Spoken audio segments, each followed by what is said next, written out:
저는 오늘 고린도후서 9장 3절로 7절 말씀을 통해서 미리 준비하라 라는 제목으로 하나님의 말씀 함께 나눠보려고 합니다. 바울이 디도와 다른 두 형제들을 먼저 고린도 교회에 보냈습니다. 그 고린도 교회에 보낸 이유는 바울 자신이나 또는 마게도냐 교인들이 그곳에 도착했을 때 고린도 교인들이 부랴부랴 헌금 모으는 일을 하지 않기를 바라는 마음으로 이렇게 먼저 디도와 다른 두 형제들을 보내게 되었던 것입니다. 여러분, 우리가 살아가는 데 있어서 어려움이나 도둑이 우리가 알게 찾아온다면 우리는 염려할 것이 하나도 없습니다. 아무리 유능한 도둑이라 할지라도 우리가 도둑이 오는 시간과 그 일시를 알고 있으면 도둑 맞을 염려가 거의 없습니다. 어려움도 마찬가지입니다. 어려움이 언제 올지 알 수 있다면, 알고만 있다면 우리는 전혀 어려움을 당할 필요가 없습니다. 한국의 소설가 김만중이라는 사람이 모모라는 소설을 썼습니다. 그 모모라는 꼬마에게는 하나의 거북이를 데리고 다니는데 이 거북이 등에는 5분 후에 일어날 일들이 그 거북이 등에 나타나는 거예요. 그래서 이 모모라는 어린 소녀는 사람들의 시간을 빼앗아가는 회색 인간들로부터 사람을 구한다라고 하는 내용의 소설입니다. 어떻게 구할 수 있었느냐? 5분 후에 일어날 일을 알기 때문에 미리 피해 다니는 거예요. 그래서 그들을 피해서 도망갈 수도 있고 그들을 피해서 다른 사람들을 피신시킬 수도 있는 그러한 일이 있어진다라는 내용이었습니다.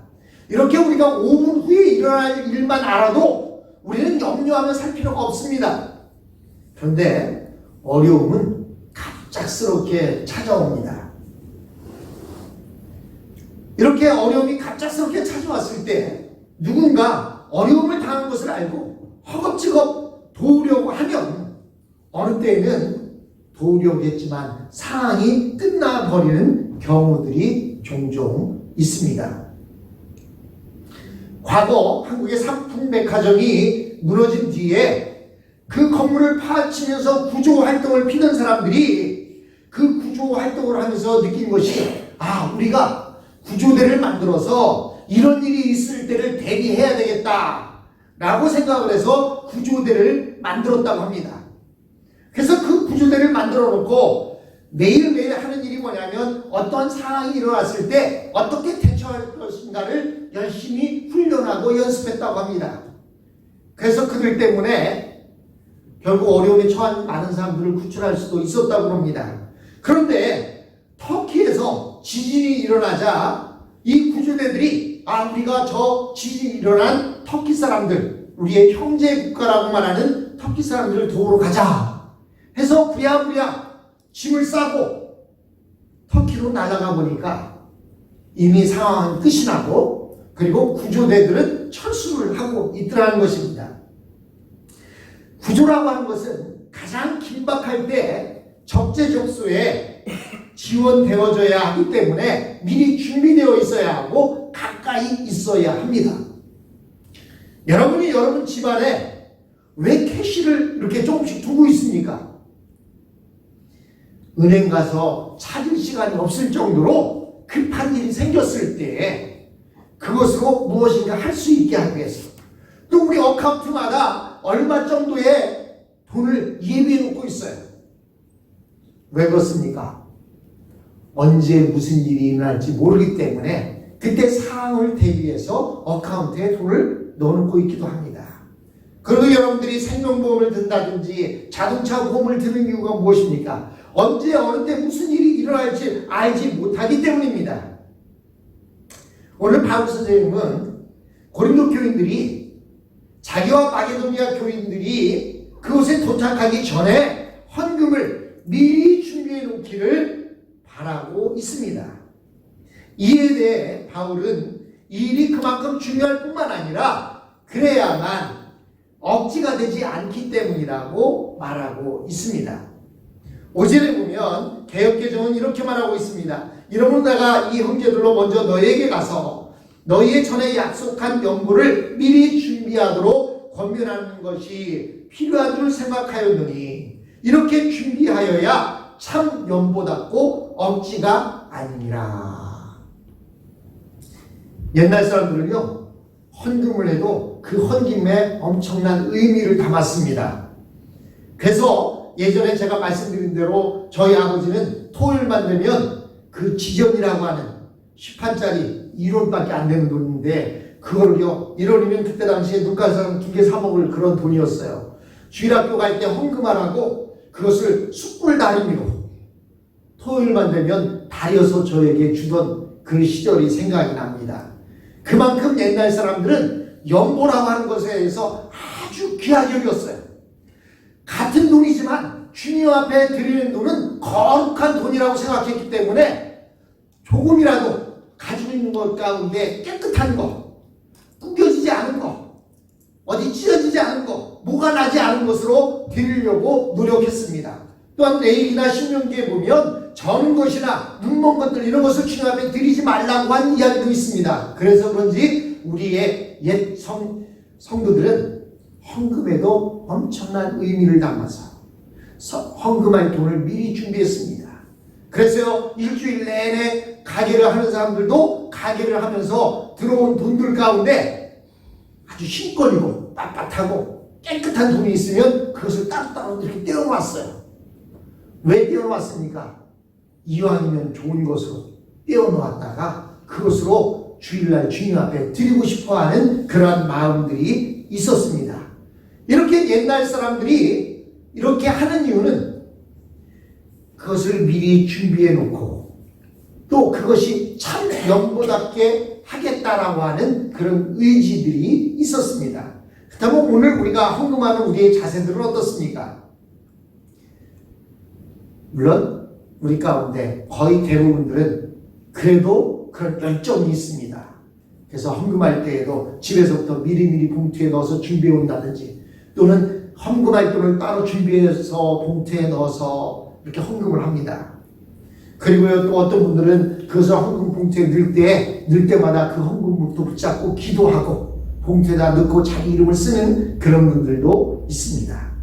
참 어떻게 보면 형식적인 것 같아 보이지만 하나님을 향한 그 아름다운 모습이 어떻게 보면 그것도 하나의 참 하나님을 기뻐하실 일이 아닌가라는 생각을 해보게 됩니다. 우리는 때때로 어느 때는 즉흥적으로 일하는 것 그것이 바로 성령님께서 하시는 일이다라고 이렇게 생각할 때도 있습니다.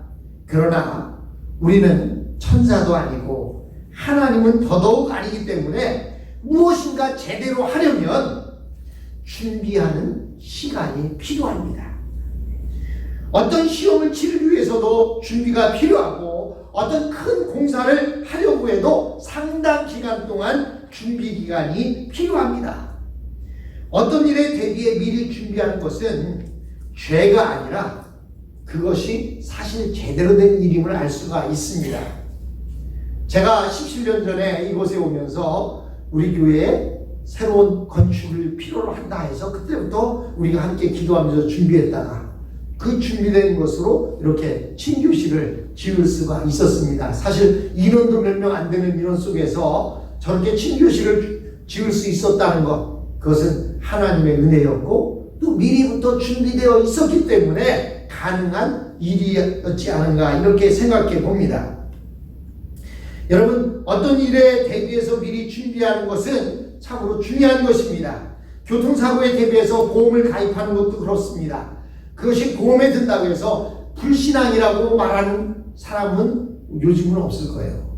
근데 옛날에는요 한국에서 생명보험 들라고 하면요 나 빨리 죽으라는 얘기냐 해서 보험을 안 들던 사람도 있었습니다. 특별히 교인들 가운데서도 하나님이 지켜주시는데 무슨 생명보험이 필요하냐 이렇게 이야기하던 시절도 있습니다.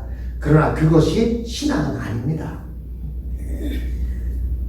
그것이 신앙이라고 한다면 그러면 신앙인들은 아무도 급한 일로 또는 문제가 생기는 일이 있을 수는 없겠지요.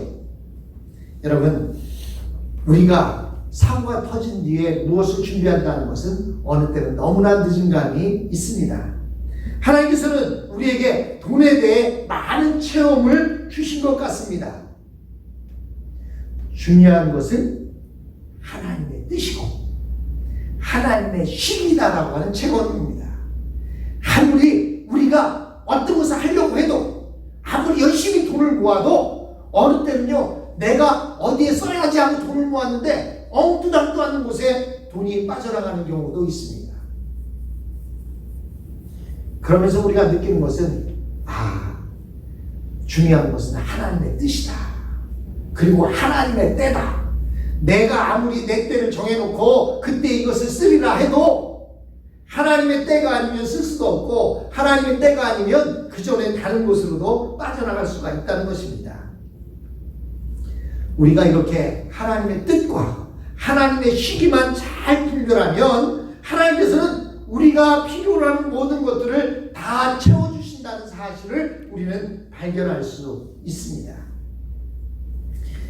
여러분, 우리가 좀 아까도 건축에 대해서 말했지만 우리가 이렇게 감사하는 것은 건축을 앞두고 우리 교인들이 그 건축을 감당할 비용들을 건축 헌금으로 십시일반 헌금하기 시작했습니다.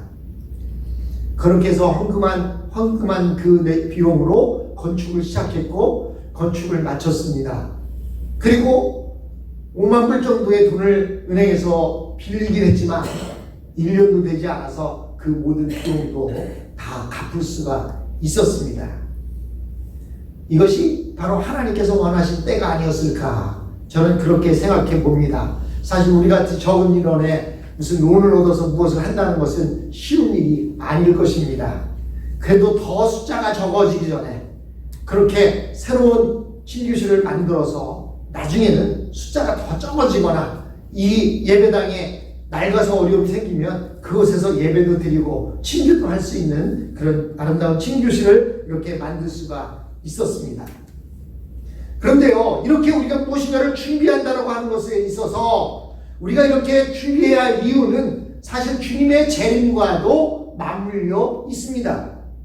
주님은 우리에게 언제 오신다고 말씀하셨습니까? 오신다고는 말씀했는데 언제 오신다고 말씀하지 않으시고, 그러나 어떻게 오시는지는 알려주셨어요. 어떻게 오셔요?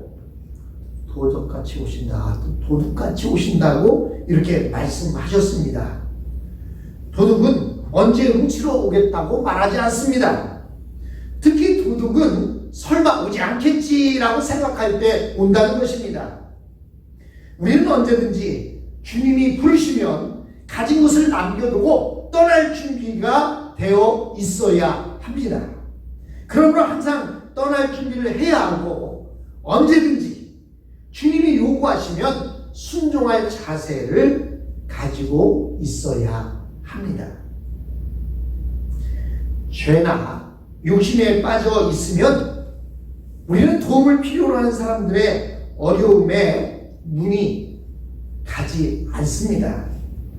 우리의 도움을 필요로 하는 사람이 있으면 가장 먼저 그곳으로 달려가야 합니다.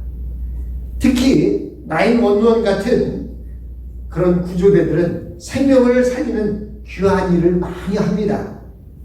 그들이 이런 긴박한 필요에 대처할 수 있었던 이유는 그들 스스로가 자신들의 사생활을 포기하고 열심히 훈련하고 항상 긴장하고 있다가 전화벨이 울리면 금방이라도 달려나갈 듯이 출동 준비를 하고 있기 때문입니다.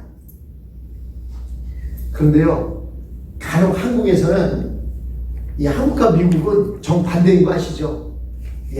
한국은 119라고 합니다. 미국은 911이라고 하는데 한국은 119라고 해요. 그리고 그것뿐만 아니라 여러분 전화를 걸어서 전화번호 안내를 받으려면 어떻게 해요? 한국에는 114라고 해요. 근데 미국은요, 전화번호 안내 받으려면 411으로 전화를 해야 합니다. 이렇게 거꾸로 된 게 많아요. 근데 한국에서 이 119 구조대원들이 항상 긴장하고 있는데 어느 때 실망을 하느냐? 가끔 장난 전화가 온다는 거예요. 그들은 긴박할 때를 대비해서 준비하고 있는데 전화가 와서 출동하고 보면 장난 전화였을 때, 그래도 그때 다른 일이 안 생기면 다행인데 출동한 뒤에 다른 큰일이 생기면 결국에는 그들을 도울 수 없는 그러한 일이 생기기도 합니다.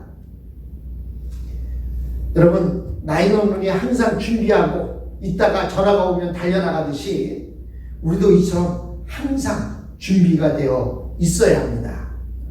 그러나 덜 중요한 일은 포기해야 가장 긴급한 일에 우리 자신들을 헌신할 수 있다는 것입니다. 사도 바울은 다른 사람을 위해 헌금을 하거나 또는 봉사하는 것을 오늘 본문에서는 씨를 땅에 뿌리는 것이다 라고 이렇게 표현해 놓고 있습니다.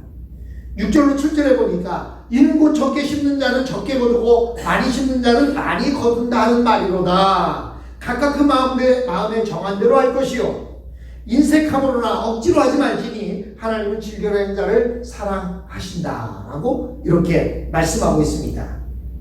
어떤 사람이 땅에 씨를 뿌리는 것을 보면 그것을 알지 못하는 사람은요, 괜히 씨를 땅에 버린다고 생각합니다. 저 사람 뭐 저렇게 땅에다 버려?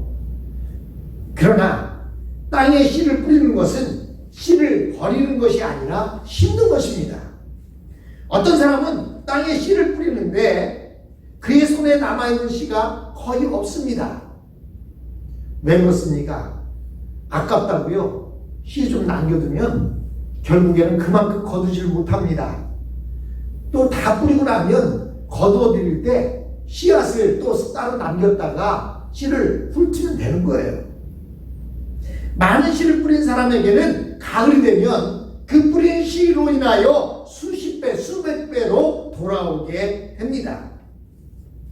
반면에 어떤 사람은 씨가 아까워서 조금만 땅에 뿌렸습니다. 그의 손에 많은 씨가 남아있을는지는 몰라도 밭에서 거둘 수 있는 것은 조금밖에 없다는 사실입니다. 그리고 결국에는 갖고 있던 씨도 먹어버려 남은 씨가 얼마 되지 않게 됩니다. 여러분, 하나님 위해 돈을 쓰게 되면 돈은 당연히 줄어들게 되어 있습니다. 그리고 우리가 한평생을 살면서 쓸 수 있는 돈은 그리 많지가 않습니다. 우리가 생각할 때 한평생 엄청난 돈을 많이 벌어서 쓸 것 같은데요, 그렇지 않습니다. 또요, 돈이 많아도 쓰려고 보면 쓸 데가 없을 때도 많이 있습니다. 없을 때는 쓸 데가 많은 것 같은데요, 돈을 많이 갖고 이거 어디다 쓰지 생각해보면 쓸 데도 별로 없는 것 같아요. 하나님께서는 우리 믿는 자들에게 돈의 경제적인 그 가치를 알려주시는데, 하나님은요, 우리가 쓴 것 때문에 돈이 줄어들지 않도록 만들어주시는 것이 아니라 하나님께서는 불필요한데 쓰는 것을 막아주십니다. 하나님께서는 쓸 돈을 쓰게 하시고 그것이 줄어들어서 나 못 살겠다가 아니라, 하지만 그렇게 썼을 때 하나님께서는 불필요한데 나가는 것을 막아준다는 사실이에요. 우리가 하나님을 위해서 돈을 사용하게 되면 병원에 지출하는 비용이 줄어들게 되고, 어떤 자녀들이 문제를 만들어서 지출되어지는 비용이 줄어들게 해주신다는 것입니다. 다른 사람들은 뇌물을 많이 주어야 할 수 있는 일이 우리에게는 돈 한 푼 들이지 않고 할 수 있게 해주십니다. 즉 하나님께 대해 부여한 것이 우리에게는 축복이 된다는 사실입니다. 예수님은 다음과 같은 비유를 말씀하셨습니다. 어떤 부자가 있었는데 농사가 아주 잘 되어서 거둔 곡식을 쌓을 곳이 없을 정도가 되었습니다. 이때 가득 찬 창고로 만족하고 또 쌓을 곳이 없자 창고를 만들어서 그곳에까지 넣어두었습니다. 그리고는 그런 생각했습니다. 이제 먹고 즐기자. 그런데요, 그가 그날 밤에 죽고 말았다고 이야기합니다. 만약 창고에 가득 쌓아놓고 더 이상 쌓을 데가 없는 그 곡식들을 남에게 주었다고 한다면 그는 참으로 하나님 앞에서 아름답게 살 수 있었을 것입니다. 남는 것을 다른 사람들에게 주어도 창고는 비지 않았던 것입니다. 왜냐하면 창고마다 가득 쌓아놓았기 때문입니다. 그런데 그 농부는 전부 갖기 위해서 창고를 더 크게 지었고 그날 밤에 죽고 말았습니다. 아마 심장마비로 죽었던 것 같아요. 여러분, 우리에게 많은 것을 갖고 있는 것보다 하나님께서 우리를 불쌍히 여겨주시는 것이 더 중요합니다. 성경에 보면 하나님은 즐겨내는 자를 사랑하신다라고 말하고 있습니다. 그렇다고 해서 하나님은 나의 가진 것을 전부 다 내놓으라고 말씀하시지 않습니다. 그 대신 모두 갖지는 말라는 것입니다. 일부만 내놓아도 하나님은 우리를 불쌍히 여기시고 감당할 수 없는 시험들로부터 우리를 지켜주실 것입니다. 여러분, 근데 요즘은요, 물질보다 더 중요한 것이 있다고 합니다. 옛날에는요, 돈이 최고였겠어요. 근데 요즘은 돈보다 더 중요한 게 있는데 그게 시간이랍니다. 돈보다 더 중요한 게 시간이래요. 그래서 시간 관리를 철저히 해야 한답니다. 사실 정신없이 바쁜 사람에게 있어서 스케줄 관리야말로 돈을 모으는 것 이상으로 중요하다고 합니다. 그렇다면 우리는 시간도 하나님 앞에 드리는데 인색해서는 안 될 것입니다. 하나님 앞에 시간을 많이 드리라는 것입니다. 하나님을 만나는 시간을 많이 드리고 하나님의 말씀을 읽는 시간을 많이 드리고 기도하는 시간을 많이 드리라는 것입니다. 중요한 것을 하나님 앞에 드릴 때 하나님께서는 우리에게 더 큰 것으로 우리에게 주실 줄로 믿습니다. 어떻게 하면 우리가 하나님 앞에서 가장 부유한 사람이 될 수 있습니까? 될 수 있는 한 자신은 많이 갖지 않고 남에게 많이 사랑을 주는 것입니다. 그러면 남에게 주고 남은 것만으로도 풍요한 삶을 살 수 있습니다. 여러분, 어느 때는요, 이 돈 없으면 못 살 것 같아요. 그런데도요, 살아보면 그 돈 없이도 살 수 있어요. 내가 이거 저 사람 어렵다고 하는데 이거 도와주면 나는 어떻게 먹고 살지? 고민하다가 주어보세요. 여러분, 받는 것보다 주는 것이 훨씬 행복하고 복됩니다. 하나님께서는 항상 우리에게 풍성하게 우리에게 부어주실 것입니다. 여러분, 하나님은 욕심쟁이가 아니세요. 하나님 질투의 하나님이시지만 사랑으로 질투하시는 것이지 우리에게 하나님 욕심이 많아서 다 내놓으라고 말씀하지 않습니다. 그러나 네가 가진 것 중에 하나님의 것은 반드시 하나님께 드리라 라고 말합니다. 그럴 때 하나님께서 주시는 놀라운 복을 우리도 누리며 살아갈 수가 있는 것입니다. 사랑하는 성도 여러분, 주님은 하나님 앞에 드리는 것 또는 우리의 시간, 우리의 앞날도 미리미리 준비하라고 말씀하십니다. 우리가 이 땅을 살아가면서 주님이 언제 오실지 모르는 이 상황 속에 우리가 날마다 준비하며 이 땅을 살아가는 저와 여러분이 되었으면 합니다.